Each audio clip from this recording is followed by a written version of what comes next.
नमस्कार।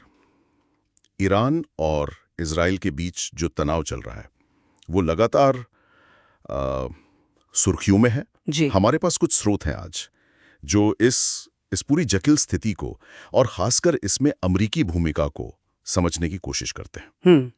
तो आज का बड़ा सवाल यही है कि क्या अमेरिका की मध्यस्थता से मतलब हाल फिलहाल में कोई औपचारिक युद्ध विराम, कोई सीज फायर हो पाया है?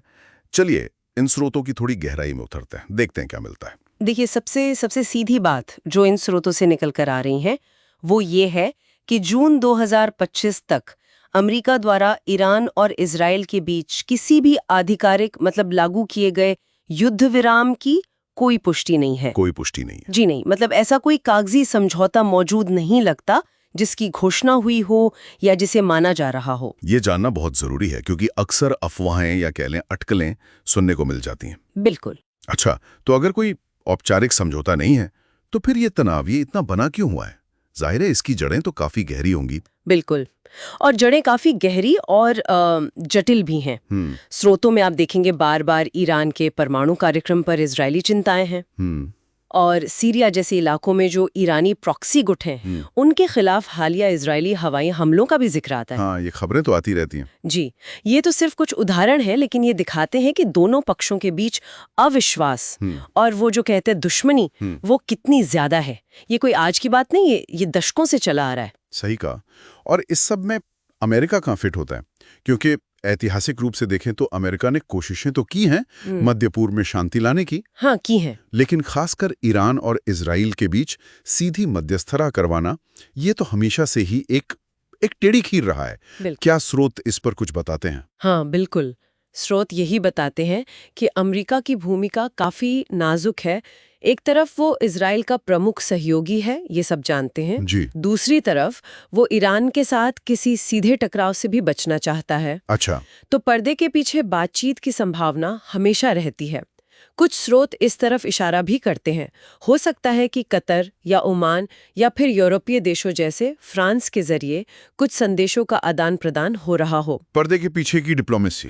हाँ, लेकिन यहाँ एक दिलचस्प बात यह है कि कुछ विश्लेषण ये भी कहते हैं कि ये बातचीत शायद किसी गंभीर समाधान खोजने के बजाय सिर्फ तनाव को किसी तरह मतलब मैनेज करने तक, नियंत्रण में रखने तक ही सीमित हो सकती है। मतलब आग बुझाने की कोशिश नहीं, बस उसे फैलने से रोकने की कोशिश। कुछ वैसा ही समझ लीजिए। तो मतलब असली सफलता तो अभी दूर है। फिर भी अगर ये बीच बीच में खबरें आती हैं कि कोई युद्ध विराम जैसा कुछ हुआ है, तो उनका क्या मतलब निकाला जाए? क्या ये बिल्कुल ही बेबुनियाद होती हैं?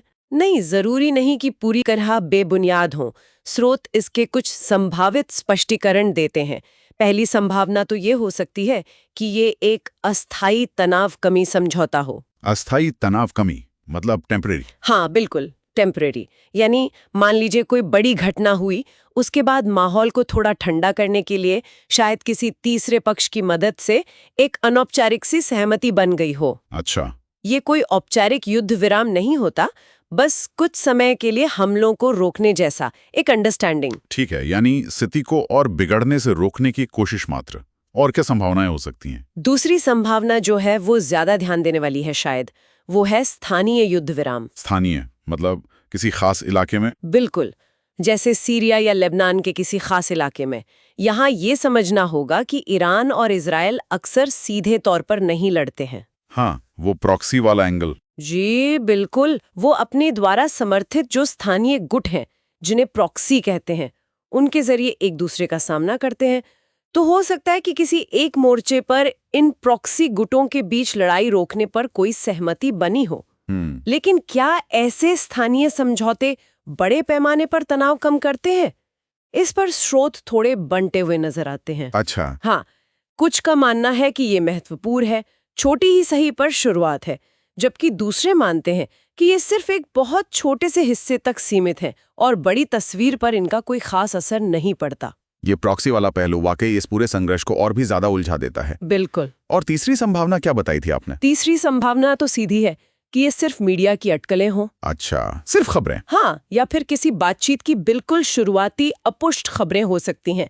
आजकल जानकारी इतनी तेजी से फैलती है, सोशल मीडिया का जमाना है। हाँ, वो तो है। बिल्कुल, कि कई बार छोटी सी बात भी बड़ी खबर बन जाती है, जबकि जमीनी हकीकत शायद कुछ और होती है। एक स्रोत ये भी इशारा करता है कि कभी-कभी ऐसी खबरें जानबूझकर भी फैलाई जाती हैं, शायद कोई राजनीतिक संदेश देने के लिए। अच्छा, डिप्लोमैटिक सिग्नलिंग के तौर पे। हो सकता है। तो कुल मिलाकर जो तस्वीर उभर रही है वो यही है कि जून 2025 तक अमेरिका की मध्यस्थता से कोई ठोस सार्वजनिक युद्ध विराम समझौता ईरान और इजराइल के बीच नहीं हुआ है। तनाव बना हुआ है, वो जो प्रॉक्सी युद्ध है वो चल रहे हैं जी। और पर्दे के पीछे की जो कूटनीति है वो काफी जटिल है और शायद उसका असर भी सीमित है। बिल्कुल सही कहा आपने। और ये सब हमें एक बुनियादी सवाल पर लाता है जिस पर हमारे स्रोत भी सोचने पर मजबूर करते हैं। वो सवाल ये है कि ईरान और इजराइल जैसे इतने गहरे ऐतिहासिक और वैचारिक मतभेदों वाले संघर्षों को सुलझाने के लिए क्या पारंपरिक कूटनीतिक रास्ते, मतलब बातचीत, मध्यस्थता, दबाव, क्या ये अब भी कारगर है? ये वाकई एक बहुत बड़ा सवाल है। हाँ, क्योंकि जिस तरह की जटिलता हम देख रहे हैं, जिसमें अब प्रॉक्सी गुट हैं, क्षेत्रीय ताकतें शामिल हैं और अब शायद नई तकनीकें भी इसमें भूमिका निभा रही हैं, तो क्या हमें भविष्य में शांति स्थापित करने के लिए पूरी तरह से नए तरीकों के बारे में, नई रणनीतियों के बारे में सोचने की जरूरत होगी?